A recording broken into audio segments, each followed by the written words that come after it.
하나님의 말씀 창세기 30장 말씀입니다. 25절부터 33절까지 말씀입니다. 거룩하신 하나님의 말씀을 귀 기울여 들으시기 바랍니다.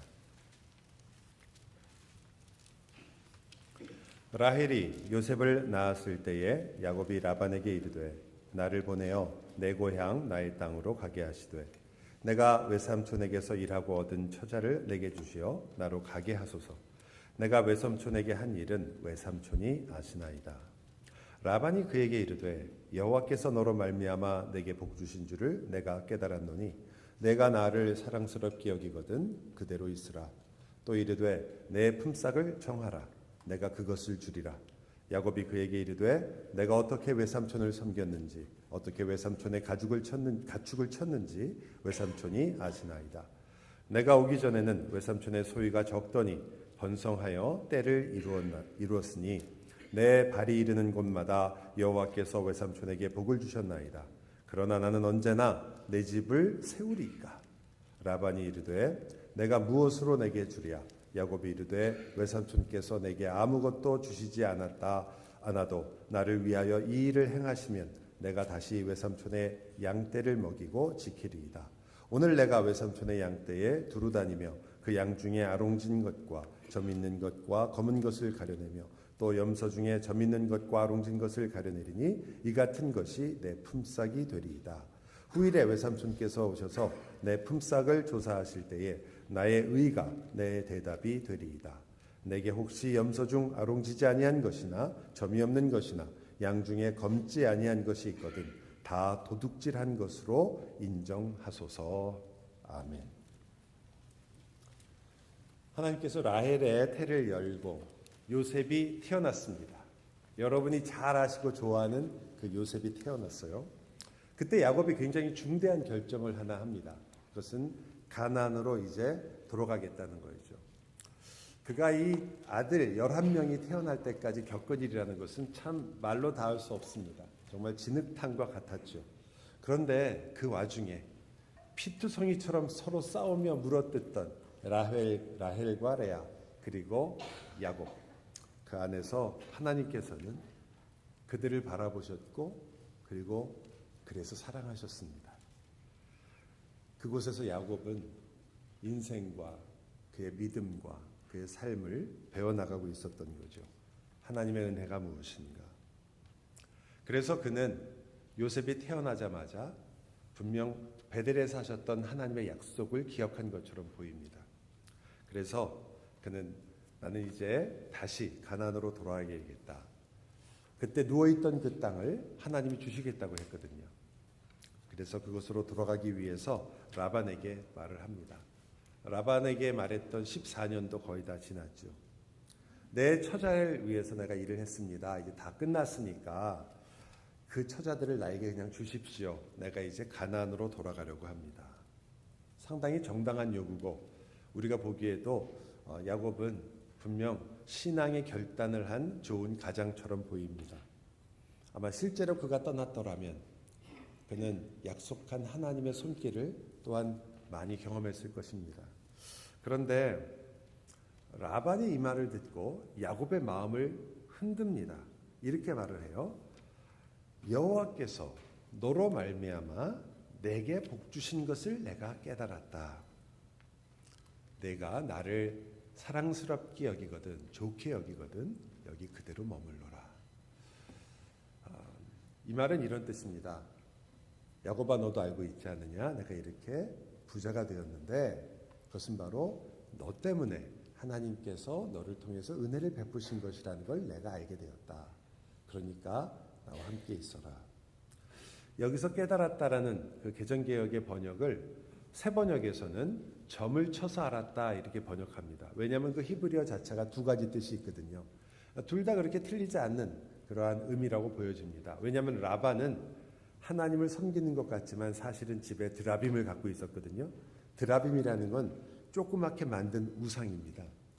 그걸 집안에 가족 수호신처럼 갖고 있는 거예요. 여러분 우리 한국 분들은 그런 걸 많이 좀 익숙하신 편이니까 금방 아실 겁니다. 집안에 그걸 두고 있었던 게 라반이에요. 여호와 하나님도 알고 있었지만 그는 동시에 드라빈도 섬기고 있었습니다. 그래서 그가 분명히 그것으로 점을 쳤을 것이다 라고 이제 세 번역은 본 거죠. 그러나 전체를 본다면 지금 라반이 야곱에게 하는 말은 이런 뜻이잖아요. 하나님이 너를 통해서 나에게 복을 주셨다. 그러니까 지금 하나님을 팔고 있거든요. 야곱을 여기 있게 하기 위해서. 근데 거기서 우상을 갖다가 또 드러낼 필요는 없잖아요. 그래도 하나님을 믿는 야곱을 여기 있게 하려면 계속 하나님 이야기를 하겠죠. 거기다가 그냥 하나님이라고도 하지 않고 여호와라고 분명하게 이름까지도 명명을 했기 때문에 저희가 보기에는 그냥 깨달음이라고 해석하는 것도 그렇게 틀리지 않은 것처럼 보입니다. 어쨌든 둘 다 가능하지만 중요한 점은 그런 거죠. 그 하나님이 너를 위해서 나에게 이렇게 복을 주셨다.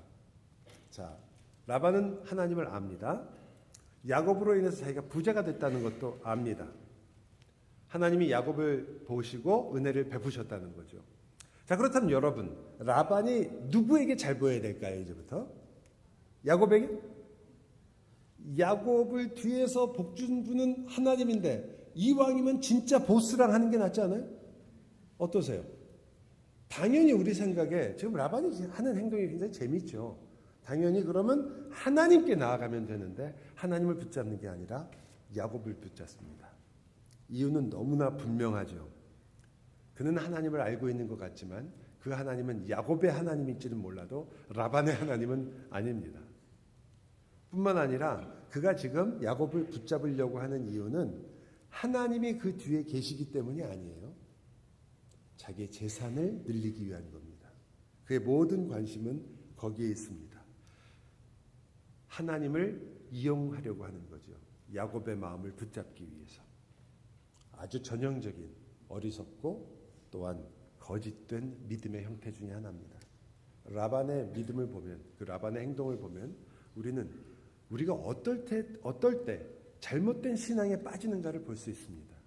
우리가 하나님을 부를 수 있고 찬송도 하고 있으며 그리고 하나님을 높인다고 말할 수도 있습니다. 그리고 심지어는 예배할 수도 있을 것입니다. 그러나 실질적으로 그가 과연 하나님을 이용하고 있는 것인지 혹은 야곱이라는 조건이나 사람이나 어떤 나의 상황에 이익이 되는 것을 위해서 하나님을 부르고 있는지 여러분도 우리 자신을 한번 다시 봐야겠죠. 사실 그런데 이 라반의 말 중에 그 앞부분은 쉽게 이해가 가는데 저는 사실 뒷부분이 되게 어려워요. 왜냐하면 야곱한테 이렇게 말하거든요. 네가 나를 좋아하거든 여기 머물러라 그러거든요.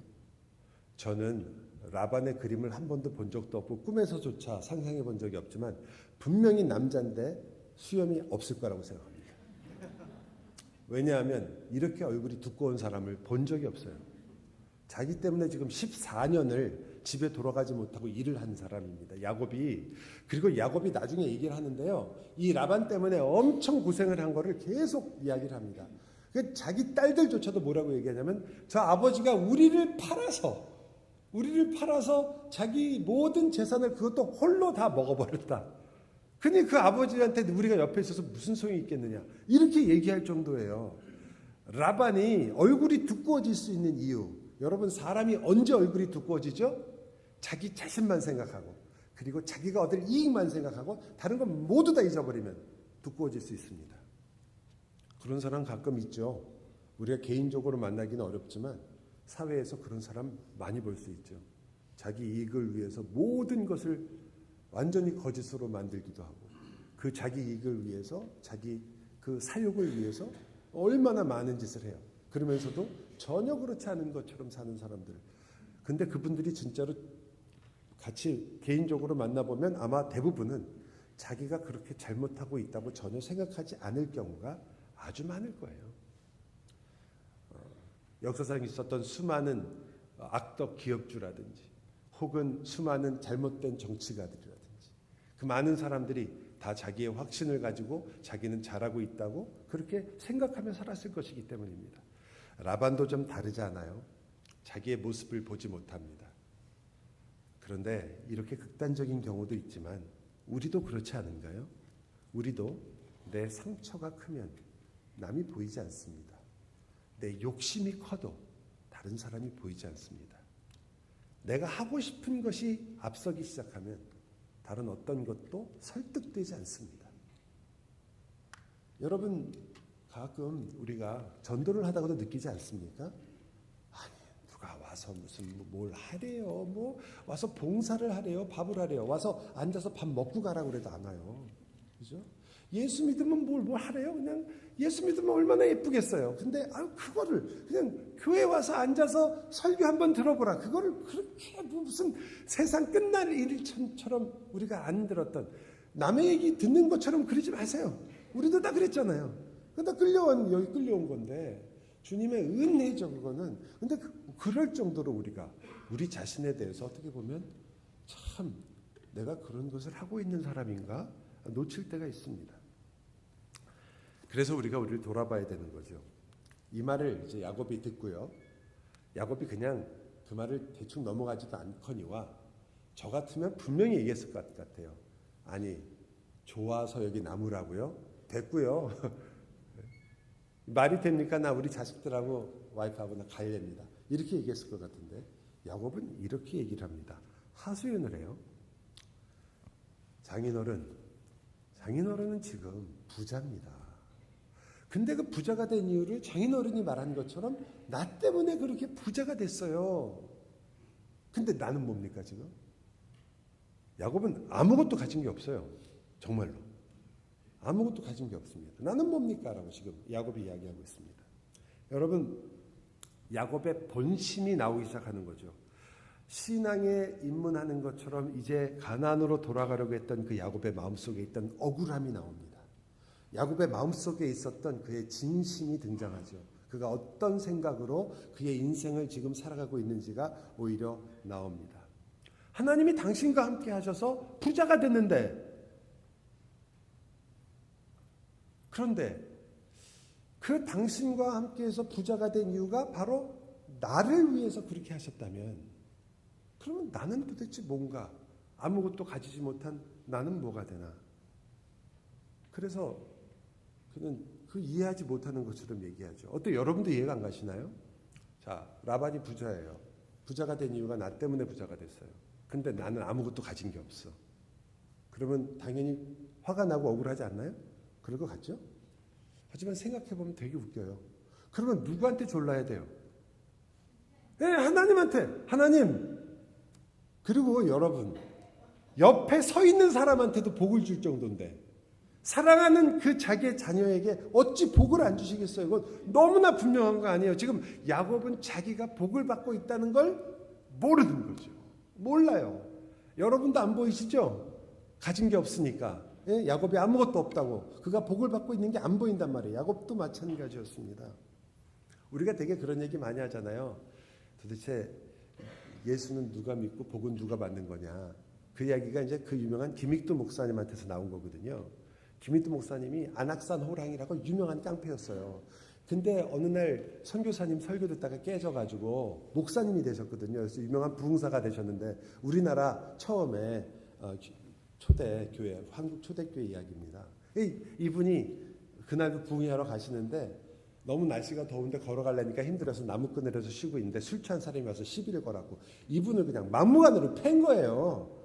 아주 건장하신 분인데 그분을 이 사람이 이제 술이 취해갖고 못 알아보고 막 팬 거죠. 그걸 고스란히 한 대도 안 피하고 그러고 말도 안 하고 다 맞으신 거예요. 그러는 형님 다 때렸어? 그러신 거죠. 때리던 사람이 이게 뭐야? 때려도 별로 소용이 없네. 화가 나갖고 이게 내 주먹을 모기로 보나. 그리고 더 때리려고 하는데 이 김익두 목사님이 하신 유명한 말이 그 말입니다. 형님, 예수는 내가 믿고 복은 당신이 받았어. 맞아 죽을 뻔했거든요. 유명한 깡패였고 하도 악질적이어서 사람들이 다 피해 다녔던 사람입니다. 김익두 목사가. 그래서 그 사람이 내가 김익두요 그러니까 그 자리에서 엎어져가지고 빌드래요. 데리고 부흥회를 갔답니다. 뭐 후일담이지만 그분이 뭐 장로님이 되셨대요. 그거는 뭐 정확하게 모르겠지만 후일담은 그렇습니다. 여러분, 그러면 여러분 진짜 김익두 목사님 말이 정말 사실인가요? 예수는 우리가 믿는데 옆에 사람만 복을 받나요? 아니죠. 진짜 제일 큰 복을 받은 사람이 누구예요? 김 목사님이죠. 그 목사님이 가장 큰 복을 받으신 분이잖아요. 그는 그 죄악으로부터 건짐을 받았을 뿐만 아니라 그에게 선을 베풀며 사랑을 베푸는 자리까지 간 사람이 되었습니다. 도둑이 도둑질을 하는 것이 아니라 남을 돕게 되었고, 강도가 강도짓을 하는 것이 아니라 다른 사람의 집을 세워주고, 폭력배가 아니라 다른 사람의 매를 맞고 그를 위로해주고 복음을 전하는 자가 되었으니 누가 큰 복을 받은 겁니까? 여러분, 야곱입니까? 라반입니까? 야곱은요, 하나님 덕에 라반이 복을 받았다는 걸 알았습니다. 그러면 하나님께 가가지고, 하나님, 제가 이제 하나님을 따라 그 약속을 믿고 가겠습니다. 하나님께서 함께해 주옵소서. 그러면 되는 거였거든요.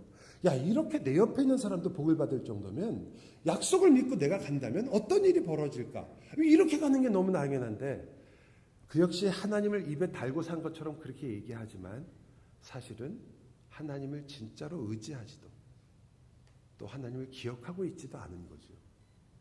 이것을 우리가 실질적인 불신자라고 합니다. 되게 믿는다고 다 얘기하고 하나님께 찬송도 하고 예배도 하는데 실질적으로는 불신자와 너무 비슷하다는 거죠. 뭐 야곱이 불신자는 아니겠지만 꼭 불신자와 천 차이가 없는 거예요. 믿지 않으신 분들은 솔직하기라도 하죠. 우리들은 그 솔직함조차도 잊어버렸을 수가 있는 겁니다. 여러분, 세상이 여러분 때문에 덕을 보고 복을 받고 있다는 거 생각 안 하십니까? 하나님이 여러분을 위해서 세상을 봐주고 계신 거예요. 세상이 여러분을 봐주고 있고 세상이 여러분을 돌보고 있는 게 아닙니다. 여러분, 돈이 여러분을 지켜주는 게 아니고요. 여러분이 가지고 있는 어떤 물질이나 여러분의 명예나 여러분의 자리나 여러분이 이제까지 살았던 인생의 어떤 경험이나 혹은 건강조차도 여러분을 지켜주는 게 아닙니다. 여러분이 이제 먹고 살만하고 그리고 이 세상에서 사는데 미국에 와서 살다 보니까 걱정이 많이 줄어드시고 이제는 소셜 시큐리티가 없으면 우리에게 월페어도 있고 또 여러 가지 방법으로 사회 보장제도가 있으니까 여러분이 아마 인생에 대해서 그리고 마치 이 세상이 여러분 생각대로 잘 되는 것처럼 생각돼서 여러분 덕에 사는 것 같이 생각하실까 봐 저는 정말 겁이 납니다. 여러분, 아닙니다. 여러분이 말로는 하나님께 감사한다, 하나님이 해주셨다 이렇게 말하지만 사실 여러분의 마음은 정말 무엇을 찾고 있나요? 야곱이 그렇지 않았나요? 하나님을 입에 담고 있었지만 그는 라반의 한마디에 흔들립니다. 그리고 왜 나는 가지지 못했나? 왜 나에게는 하나님이 주시는 다른 사람 다 이렇게 주는 것이 있는데 심지어 나 때문에 라반까지도 부자가 됐는데 나는 왜 아무것도 없나? 라는 생각을 아마 우리들도 형태는 다르겠지만 하지 않을까요? 여러분, 라반의 말이 다 이상한 말이 많지만 핵심을 찌르는 말도 있었습니다. 그 핵심을 찌르는 말이 바로 내 품삯, 너의 품삯을 내가 정하라 라는 말입니다. 참 무서운 말이죠. 왜냐하면 거기에 대답한다는 것은 내 마음속에 내가 원하는 게 무엇인지를 말하는 것이기 때문입니다. 내가 이만큼 줄게, 너 이래라, 그게 아닙니다. 너의 품삯을 네가 정해라. 여러분, 여기 어떻게 대답하실 거예요? 만약 여러분에게 물어본다면 당신이 원하는 것을 당신이 정해라, 내가 그것을 다 해주리라. 그럼 여러분은 무엇을 얘기하게 되겠습니까? 무엇이 여러분의 생각에 제일 먼저 떠오르십니까? 여러분의 마음속에 있는 여러분 속에 있는 그 생각이 무엇입니까? 정말로 원하는 게 무엇인가요? 참 어떻게 본다면 이 라반의 말은 야곱을 정말 찔러야 되는 거였는데 야곱은 그 말을 그렇게 받진 않죠. 품삯이라는 말이 뭡니까? 사실은 여러분이 일한 것에 대한 대가를 준다는 뜻이거든요. 근데 그 품삯을 네 맘대로 정하라는 거 아니에요. 야, 이런 좋은 경우가 어디 있어요? 일을 조금만 해도 많이 받을 수도 있잖아요. 그런데 여러분, 이 품삯이라는 단어가 사실은 야곱의 아들에게도 있다는 거 기억하십니까? 이사갈 할 때 사갈이라는 그 사갈이라는 단어가 품삯이라는 단어예요. 근데 그게 왜 이름을 그렇게 지었죠? 레아가 내가 내 몸종을 야곱에게 주어 아들을 얻었거든요. 그 아들을 얻은 것을 나중에 몸종이 난 아들이 아니라 나중에 자기가 아들을 낳게 함으로써 어떻게 했습니까? 보상을 해주셨다. 하나님이 내가 가지고 있는 재산을 희생했더니 하나님이 그것에 대한 보상을 주셨다. 그래서 이사갈은 보상이라고 번역을 합니다. 보상이 주셨다. 그런데 그때 제가 드린 이 말씀이 기억나시는 분이 계시면 그러면 저는 정말 제가 설교한 이후로 가장 행복할 것 같아요. 기억하시는 분이 계실지 모르겠어요. 그때 제가 이런 말도 했습니다. 이 단어에는 또 하나의 기가 막힌 의미가 있는데 아브라함과 관계 있는 것이다. 무슨 말이었냐면요. 아브라함에게 하나님이 하신 말씀입니다. 두려워하지 말라. 나는 너의 방패요 너의 지극히 큰 상급이니라. 그게 똑같은 단어입니다. 이게 품삯으로 쓰이기도 하고 보상이라고 번역되기도 하고 상급이라고 번역되기도 합니다. 야곱에게 품삯이라는 것은 말 그대로 자신이 버는 돈이고 또 자기의 재산입니다. 자기의 대가죠. 이것이 품삯이었기 때문에 라반이 이 품삯을 10번이나 바꿔요. 이 스토리는 재미있는 스토리입니다. 이제 라반에게 야곱이 이르는 거예요. 외삼촌 혹은 장인어른 저에게 주신다면 품삯을 주신다면 이렇게 합시다. 양떼가 있고 염소떼가 있는데 대개는 흰색이잖아요. 그런데 그중에 얼럭덜럭한 거 색깔이 있는 거 이거는 날 주시오. 아마 이게 비율이 거의 9대1 정도 됐을 거예요. 거의 나지 않는 색깔이니까 그 색깔을 나한테 주시오. 그건 내 몫으로 하겠습니다. 나 더 달라고 안 할 테니까 그걸 나한테 주시오. 그리고는 라반에게 이야기를 했더니 라반이 뭐 괜찮은 얘기거든요. 그리고는 알았다. 이 계약이 아주 애매한 계약이기 때문에 라반이 얼마나 뛰어난 장사꾼인지 이렇게 얘기합니다. 그러면 내가 지금부터 여기 아롱진 거, 뭐 여기 얼룩덜룩한 거, 검은 거 이거 다 추려가지고 내가 빼겠다. 그리고 너는 이 하얀 것만 데리고 3일 먼 데 가서 양쳐라. 왜냐하면 여기 같이 있으면 같이 짝짓기 해가지고 또 나올 수가 있으니까 그것만 가지고 가라. 그리고 거기서 난 건 네가 가져라. 야, 라반은 지금 몇 배 이익을 지금 취하는 거예요. 그렇게 보낸 거였거든요. 야곱이 그 양떼를 하얀 애들만 데리고 가가지고 야곱이 성경에 이렇게 나와 있으니까 여러분이 가끔 헷갈리시는데 야곱이요 나뭇가지를 주셔서 그를 이렇게 벗겨요. 벗기면 나뭇가지 색깔이 되게 까맣거나 브라운이거나 혹은 녹색이잖아요. 그럼 그걸 벗기면 그 안에는 어느 나무든지 하얗습니다. 그러니까 하얀 데를 벗기니까 알록달록해지잖아요. 그 나뭇가지를 여기다 이 물가에 꽂아놓고 그 나뭇가지가 있는 앞에서 짝짓기를 하게 합니다. 그랬더니 하얀 염소와 하얀 양에게서 나왔을까요? 안 나왔을까요?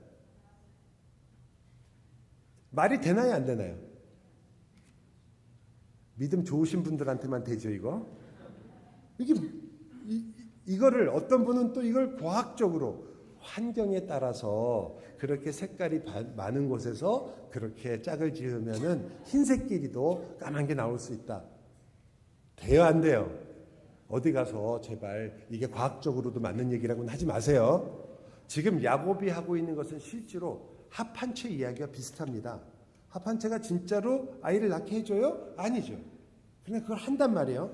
야곱도 사실은 그 당시에 아마 많은 사람들이 생각하거나 혹은 미신으로 내려왔을 수도 모르는 기록이 없기 때문에 정확히 모르지만 그것을 자기 아이디어든지 이렇게 하면 낫겠다라는 것을 한 거죠. 그래서 여러분 생각에 그래도 낫잖아요. 정말 놀라운 거죠. 하얀 데서 까만 애가 나왔어요. 알록달록한 애가 나온 거예요. 그래서 그 수가 많아진 거죠. 여러분은 여기 성경에 읽을 때는 한 번밖에 안 나오지만 10번이나 품삯을 바꿨다는 건 이런 의미예요. 라반이 그걸 보고 가만히 있었겠어요? 안 돼. 다음에는 알록달록한 것만 가져라. 그랬더니 그 다음부터는 알록달록한 애만 나오는 거예요. 아니야. 새까만 애만 가져라. 그랬더니 까만 것만 나오는 거예요. 여러분, 이게 야곱이 한 일이에요? 아니요. 그래서 우리가 속을까봐 여러분이 그럼 우리도 그런 식으로 하면은 뭔가 되겠네 이렇게 하실까봐 혹시 또 이거 시골에 가서 설교했는데 시골 분들이 그래 우리 집에도 알록달록이 한번 만들어 보자 그러고 그럴까봐 성경이 속지 말라고 분명하게 얘기하죠. 야곱이 자기 입으로 얘기합니다. 하나님이 이같이 그대들의 아버지의 가축을 빼앗아 나에게 주셨느니라. 어떻게 했냐면 하나님이 꿈에 계시를 하셨어요. 야곱아 내가 대답하기를 여기 있다 하매 이르시되 내 눈을 들어보라 양떼를 탄 수장은 다 얼룩무늬 있는 것 점 있는 것 아롱진 것이니라. 하나님이 그렇게 주시겠다고 한 거예요. 기적이 일어난 것이지 지금 야곱이 해서 된 일이 아니에요. 그럼 야곱이 한 일은 뭐예요? 그거는 엄밀하게 말하면 헛짓이죠. 그러나 좋게 말하면 그는 그 나름대로 방법을 찾아보려고 했죠. 그러나 하나님이 그와 함께 하시기 때문에 복을 얻는다는 걸 그는 생각하지 못하고 있는 거예요. 여전히요. 어쩌면 처음에 야곱은 이렇게 생각했을 겁니다. 이렇게 하니까 새끼가 나오네? 그렇게 했을지도 몰라요. 그러나 나중에 점점 알게 되죠. 10번이나 방식을 바꿨는데도 그런데도 계속해서 야곱의 재산이 늘어납니다. 그 새끼만 나오는 거예요. 그래서 그가 이렇게 말하는 거예요. 하나님이 하신 말씀이 이것이었고 내 방식으로 된 것이 아니구나. 여러분 라반의 것도 아니었고요. 그리고 야곱이 잘해서 그가 만든 것도 아닙니다. 그런데도 불구하고 야곱은 큰 부를 누리게 됩니다. 여러분 정말 우리들도 여기 너무 잘 빠지는 것 같아서 말씀드릴게요. 우리는 잘 하나님과 함께 동행하시면서도 이게 사람 덕분이라는 것을 하고 어떤 때는 좋은 기회를 내가 잡아서 어떤 때는 유행을 잘 탔으니까 어떤 때는 심지어 내가 준비를 잘 했더니 그래서 이 일이 잘 이루어졌다 생각합니다. 심지어 어떤 분은 예수를 믿으면서도 운이 좋아서 그랬다는 분도 있어요. 역시 내 팔자 탓으로 하신 분도 있고. 왜? 우리는 하나님이 이 모든 일을 하셨다라는 말을 그렇게 진심으로 하기를 이렇게 어려워하는지 몰라요. 여러분 야곱이 가나안으로 가려고 했습니다. 근데 가려고 했더니 이게 안 보이는 거예요. 앞이. 하나님이 하신 약속만 대문짝만하게 여기 앞에 보이고 나머지는 아무것도 안 보여요. 좀 더 고개를 들어야 하나님께서 짓고 계신 그의 집이 보일 텐데 그는 여전히 그저 그냥 그 간판만 보고 있는 거죠. 그 눈을 들지 못했습니다. 하나님이 지으신 집이 안 보여요. 그런데 바로 눈앞에 그 지붕조차 밑에 있는 기초 돌조차 안 보이는데 자기 바로 앞에 집에 지을 수 있는 기둥을 세울 수 있는 재물이 앞에 떨어진 거예요. 그는 무엇을 잡았습니까? 재물을 잡은 거죠. 하늘을 바라봐야 할 그의 눈에 보였던 것은 하나님의 나라가 아니라 그가 마치 믿고 따랐던 것처럼 보였지만 사실은 큰 의미를 두지 않았던 하나님의 약속이었습니다. 저는 우리들에게 하나님의 말씀이 이렇게 될까 봐 정말 겁이 납니다. 하나님의 말씀을 우리가 얼마나 들었습니까? 얼마나 많이 읽으셨습니까? 얼마나 많이 다른 사람에게 얘기한 적도 있죠? 여러분이 스스로도 요즘 나 성경 많이 안 봐 그러더라도 예전에라도 읽었던 말씀이 여러분에게 생각날 때도 있죠. 여러분이 알고 있는 말씀조차도 여러분에게는 그저 아무 의미 없는 표지판 정도밖에 되지 않습니다. 여러분이 가야 할 길이 뚜렷하게 보이며 사실 그 말씀은 그것을 정확하게 가리키고 있으며 그리고 여러분으로 하여금 그 길을 가는 것이 하나님의 기쁨이라고 분명히 알려줌에도 불구하고 우리는 그것을 어쩌면 일부러 무시하는 것인지 아니면 깨닫지조차 못하는 것인지 잊어버린 것인지. 여러분 러시아의 유명한 수학자 그레고리 페렐만이라는 분이 계십니다. 아주 유명하신 분이죠. 은둔 수학자인데 세계에는 7개의 풀지 못하는 수학 문제들이 있다고 해요. 제가 수학자가 아니라서 다 모르지만 그래서 그걸 다 모아가지고 이 문제를 하나씩 풀 때마다 100만 불씩 주겠다고 현상금을 걸었습니다. 그 현상금을 건 지 3년 만에 러시아의 이 수학자 그레고리 페렐만이 이 포앙카레의 추측이라는 유명한 문제를 풉니다. 난리 났죠. 수학계의 대단한 일이었습니다. 미국에 와서 강당에서 직접 모든 수학자를 모아놓고 풀었어요. 그 문제를. 그러니까 천재죠. 사람들이 칭송을 했고 이 문제를 어떻게 풀었을까? 왜냐하면 이 문제 자체가 우주에 대한 문제였거든요. 문제는 간단하지만 저와 여러분은 이해하기도 어려운 문제입니다. 말하자면 닫혀있는 공간, 구멍이 없는 공간이 변형될 수 있는가? 이게 무슨 말인지 아시겠어요? 이거 아시면 수학자시죠. 하지만 그게 바로 우주의 형태와 모양에 대한 질문이래요. 근데 그걸 여러분이 관심이 있으면 찾아보시겠지만 어쨌든 풀 수 없는 문제를 풀었어요. 그런데 인터뷰도 다 거절하고 했던 이분이 이제 어떤 사람이 지인이 물어본 거죠. 아니 왜 100만 불을 거절했느냐. 당신이 이제 앞으로 얼마나 큰 일을 많이 할 수 있는데 왜 대학 교수직도 다 포기하고 연구직도 포기하고 왜 당신은 산으로 들어가려고만 하느냐. 그랬더니 그가 아주 유명한 말을 해서 신문에 크게 실렸단 말입니다. 나는 지금 우주의 비밀을 쫓고 있는데 내가 어찌 100만 달러를 쫓을 수 있겠느냐. 여러분 세상 사람도요. 자기가 가치를 가지고 있다고 느끼고 그것이 최고라고 생각하면 우리가 생각할 수 있는 가장 큰 것도 포기하더라니까요. 그거를 초계같이 여기는 거 아니에요. 초계라는 말은 지푸라기입니다. 지푸라기같이 여기는 거예요. 그런데 겨우 수학 문제 하나 푸는 거 그걸 우주의 비밀이라고 그러면서 그것에 그 가치를 두고 그 모든 돈을 그렇게 쉽게 포기하는 사람이 있는데 여러분 하나님의 나라 여러분 도저히 잴 수 없는 그 하나님 그 놀라운 영광 하나님의 상급을 가지고 있으며 그것을 따라가고 있으며 그것을 추구하는 여러분은 어떻게 이렇게 뒤를 자주 돌아봅니까? 어떻게 그렇게 딴 길에 기웃기웃하십니까? 그리고 조금만 유혹이 오면 덥석 받아버립니까? 품삯 오케이. 사랑하는 여러분, 결국 품삯이 여러분에게 줄 수 있는 게 뭘까요? 품삯이라는 것은 결국 내가 한 일에 대한 나의 보상을 받는 것뿐입니다. 품삯은 결국 서로를 비교하게 만드는 비교와 시기와 질투심과 욕심을 만들어내겠죠. 육체의 결과를 만들어낼 것입니다. 품삯은 계속 비교하게 만듭니다. 누가 더 많이 받았고 누가 더 가지고 있는가. 누가 더 이 세상에서 많은 그리고 좋은 인정을 받고 있는가. 그러나 여러분 상급이라면 어떨까요?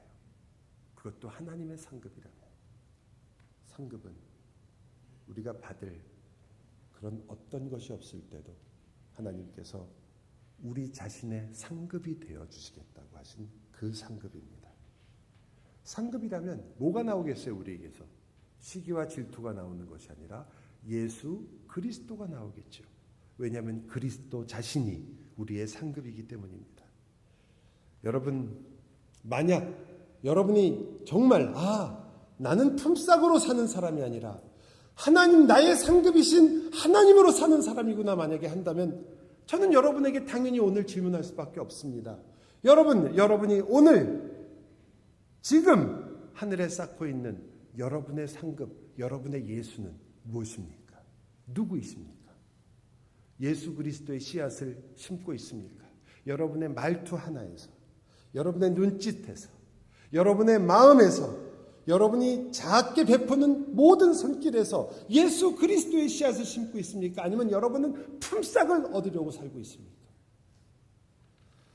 여러분은 줄기를, 잎을 그리스도의 것으로 키우고 있습니까? 꽃을 맺고 있습니까? 열매를 거두고 있습니까? 여러분은 오늘 여러분이 쌓은 천국에 쌓고 있는 여러분의 인내는 어디 있습니까? 여러분의 기쁨은, 여러분의 소망은, 여러분의 친절은 도대체 어디에 있습니까? 여러분은 그것들을 하나님의 상급이기에 여러분이 지금 받은 자로 누리고 있으며 그것들이 여러분 하늘나라에 쌓이고 있습니까? 아니면 여러분은 여전히 품삯을 잡고 내 것을 붙들고 하루하루 살고 있습니까? 다시 묻습니다. 사랑하는 여러분, 여러분 품삯으로 오늘 하루를 사시렵니까? 아니 여러분의 인생을 사시렵니까? 아니면 상급이신 하나님으로 사시겠습니까? 기도합시다. 사랑의 주님, 우리는 무엇으로 살겠습니까?